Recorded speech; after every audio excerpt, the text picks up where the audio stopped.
We do not have empty space between us. We have energy. We have electromagnetic energy.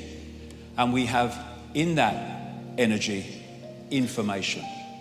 And from that, what I call the biological computer decodes that information into a sense of reality that we think is solid, but simply cannot be. And now we have mainstream scientists saying, this reality could be just a hologram, exactly what it is.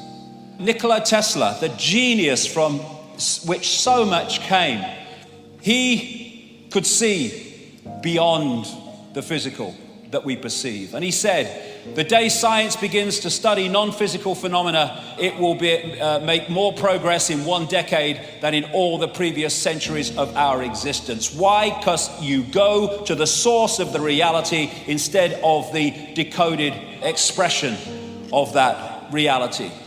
What I call consciousness is like the ocean, whereas mind, it's the same substance, but it is far more limited. Like ice is the same substance as water, but it's in a completely different and more limited state.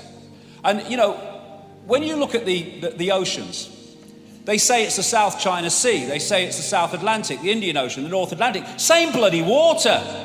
But what we do is we give our water, our infinite self, names, like Ethel Jones and Arthur Smith, and we give them identities without realizing that we are just points of attention within one infinite, eternal consciousness. We are expressing our point of attention as a uniqueness, which is wonderful. A unique personality, a unique person, a unique perspective, a unique point of attention. But at that time, we are connected to all the other points of attention in infinite awareness, which in the end are all us and we are all them. And so, when we go to war, we go to conflict, we are fighting ourselves. The ocean is the droplet is the ocean. Drop the droplet in the ocean, where does the droplet end and the ocean start? The idea of the conspiracy is to keep that droplet disconnected from the ocean. And when they do that, we have the world that we live in. If you don't become the ocean, you'll be seasick all your life. And so many people feel this ache, this sense of disconnection, this sense of longing that they can't put words to, because one part of them, one level of them knows that we're all one. Everything is all one. Leonardo da Vinci learned how to see, realize that everything connects to everything else. It's an ocean. We are a point of attention, but we are the ocean. My God, that's what we are. We're the freaking ocean of infinite consciousness. What a job they've done to persuade us we're Ethel from the store. Near-death experiences, the common themes of what they say is incredible. How they leave the body and suddenly past, present and future are all happening at the same time, in the same moment. How they have multiple levels of awareness at the same time. In the body they had one level of awareness, because the body focuses us in these frequencies, locks us in like a computer. The fear of death comes from the ignorance of life. There is no death. There's just a removal from the vehicle into consciousness, in awareness of itself again.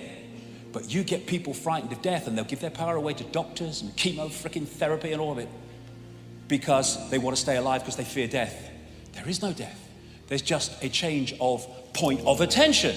So we have a visible universe, that which we can see, and we have an invisible universe, which is everything else. And the visible universe is so tiny, it is funny. And so through the body we perceive in a visual sense what the body can decode, which is this little band of frequencies.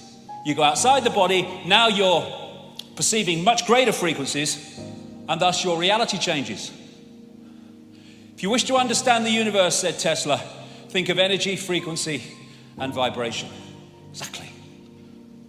So, our point of attention holds us in this reality, unless we're open to consciousness. Because what happens is if you come into this reality, this visible light reality, and you hold that connection to consciousness beyond this reality, you have everything you need. You have the information coming through the senses to give you a fix on what's happening around you, but you have the big picture that's outside of this reality, that's not programmed by its perceptions and its sense of limitation, which can then feed you insight, inspiration, intuition, to give you insight beyond that which you are directly experiencing. But you get disconnected from that, big problem. You're now trying to get your entire fix on reality from the reality you are in. And if a network controls that reality and that information that's coming at you, they are going to program your sense of reality for life. And so in this world, there are people in the program who are only getting that sense of reality, and then there are people who've opened their minds and opened their hearts who are accessing another sense of reality, and these people call these people mad and crazy and dangerous. Yes, they are. They're dangerous to the prevailing program. So what is the universe? It is information. Information decoding information. And form is information. Our base state is awareness. It doesn't have form, it's just awareness. But we come into the realms of form, and form is created from information. And so we need to stop living the lie and start living the truth of who we really are. We are infinite awareness. We are not humans. That is our experience. We are infinite awareness having that experience. Infinite possibility.